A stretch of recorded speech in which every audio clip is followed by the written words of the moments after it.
आप सभी का स्वागत है। आज हम पाश्चात्य काव्य शास्त्र की कड़ी में विलियम वर्ड्सवर्थ को समझेंगे।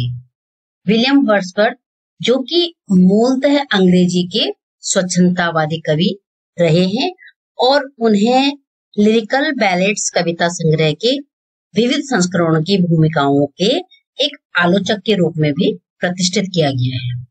तो आज हम वर्ड्सवर्थ का काव्य भाषा सिद्धांत समझेंगे। काव्य भाषा सिद्धांत के अंतर्गत वर्ड्सवर्थ क्या कहते हैं कि काव्य क्या है। काव्य में उन्होंने ग्रामीणों की दैनिक भाषा का प्रयोग करने के लिए कहा है, अर्थात जो काव्य की भाषा हो वह सरल होनी चाहिए।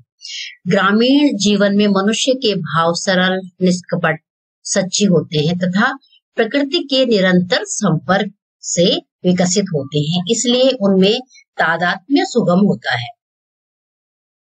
वे कहते हैं कि गद्य और पद्य की भाषा में तात्विक भेद नहीं होता है। प्राचीन कवियों का जो भावबोध रहा है वह जितना सरल था, उनकी भाषा उतनी ही सहज थी। भाषिक जो कृत्रिमता है और जो आडंबर है वो बाद के कवियों की देन है। वर्ड्सवर्थ ने काव्य भाषा के सिद्धांत के विषय में अपना एक निश्चित मत प्रस्तुत किया है। उन्होंने माना है कि कविता की भाषा जन साधारण से जुड़ी हुई होनी चाहिए। यहाँ पर जन साधारण का मतलब ग्रामीण जनों से है, ग्रामीण लोगों से है, जन सामान्य से है। आइए अब हम वर्ड्सवर्थ का जो काव्य भाषा सिद्धांत है उसको हम समझते हैं। काव्य की भाषा कैसी हो, इस विषय में उन्होंने कई महत्वपूर्ण बातें कही हैं। भारतवर्ष के संस्कृत काव्य शास्त्र के आचार्य कुंतक ने तो रीति को काव्य की आत्मा मान लिया था। उन्होंने रीति को विशिष्ट पद रचना अर्थात भाषा का विशिष्ट रूप बतलाया। वास्तव में काव्य का आरंभ सभी देशों में उसी भाषा के माध्यम से होता है जो विशिष्ट जनों की नहीं अपितु जन सामान्य की भाषा होती है। जिस तीव्र गति से जीवन और जीवन की भाषा में परिवर्तन होता है, उस गति से साहित्य और साहित्य की भाषा में परिवर्तन नहीं होता। अंग्रेजी भाषा के अध्यापन को वर्ड्सवर्थ के समय तक लगभग 120 वर्ष पूरे हो गए थे, परंतु आज के साहित्य में हिंदी में जैसे शब्दों और वाक्य विन्यास का प्रयोग हो रहा है, इस प्रकार परिवर्तन अंग्रेजी की काव्य भाषा में नहीं आया था। वर्ड्सवर्थ रीतिबद्धता को अस्वाभाविक मानते हैं। वर्ड्सवर्थ का यह भी मत है कि सभी देशों के प्राचीनतम कवियों ने प्रायः वास्तविक घटनाओं के द्वारा उत्तेजित भावों के कारण कविताओं की रचना की है। उन्होंने प्राकृतिक रूप से तथा मनुष्य के रूप में लिखा है। क्योंकि उनके भाव सशक्त थे, इसलिए उनकी भाषा निर्भीक और अलंकृत होती थी। बाद में निम्न कोटि के कवियों ने उस प्रभावपूर्ण भाषा का अनुकरण किया, यद्यपि उनमें उन भावों का उद्रेक नहीं था। इस विषय में वर्ड्सवर्थ क्या कहते हैं, तात्पर्य यह है कि वर्ड्सवर्थ का मत क्या है। उनका मत है कि भाव एवं विचार तथा भाषा का संबंध स्वाभाविक है।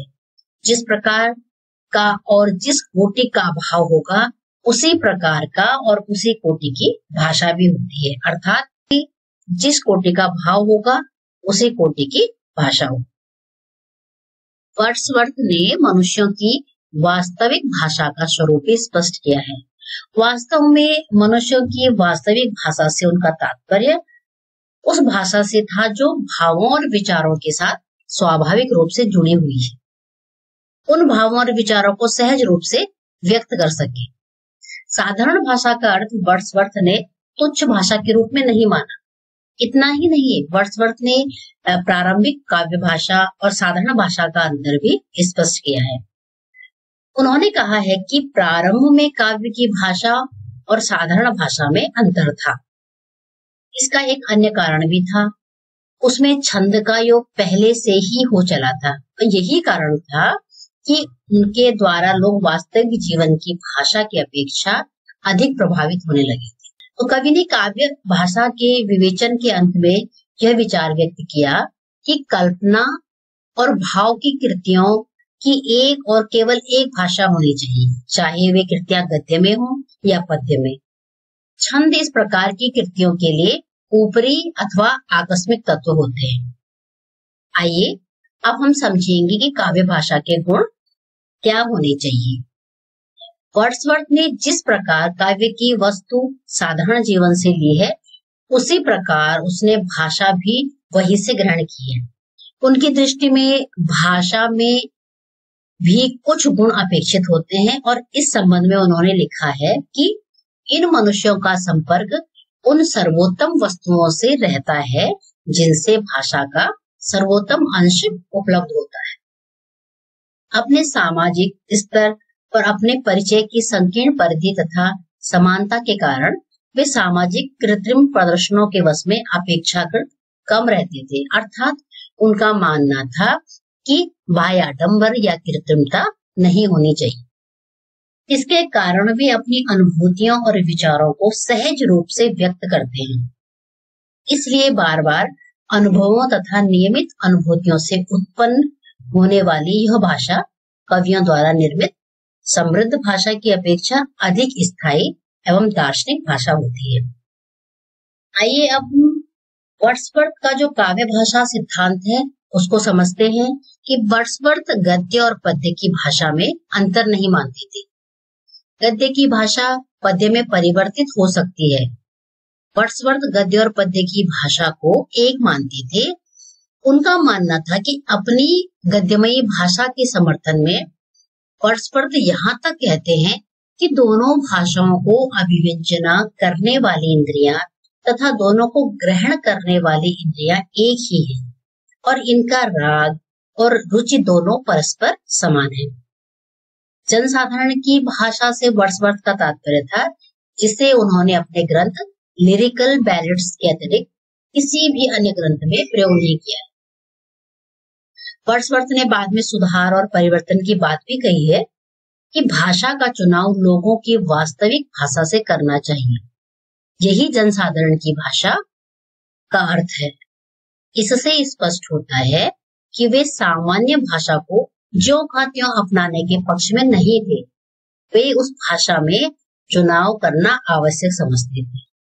वर्ड्सवर्थ का भाषा संबंधी जो मत है वो इस प्रकार है कि वर्ड्सवर्थ का भाषा संबंधी मत काव्य से संबंधित विचारों से घनिष्ठ संबंध रखता है। वे कविता को तीव्रतम भावावेग का उच्छलन मानते हैं और यह नित्य सनातन सत्य है कि भाव के आवेग के समय हृदय से जो भाषा निकलती है उसमें स्वाभाविकता, सरलता और सजीवता होती है। इस प्रकार की भाषा में कोई आडंबर नहीं होता है और यह भाषा तो प्रसाद गुण से ही ओतप्रोत हो। ऐसा लगता है कि तीव्र भावावेग के समय भी भाषा में कवित्व शक्ति के प्रभाव से अनेक अलंकारों और वक्रोक्ति आदि का समावेश हो जाता है। ऐसे समावेश को वर्ड्सवर्थ कृत्रिम नहीं मानते। उनकी दृष्टि में कृत्रिमता वह है जो ऊपर से चिंतन आदि के द्वारा लाई गई हो और जो भाषा को बोझिल बना दे।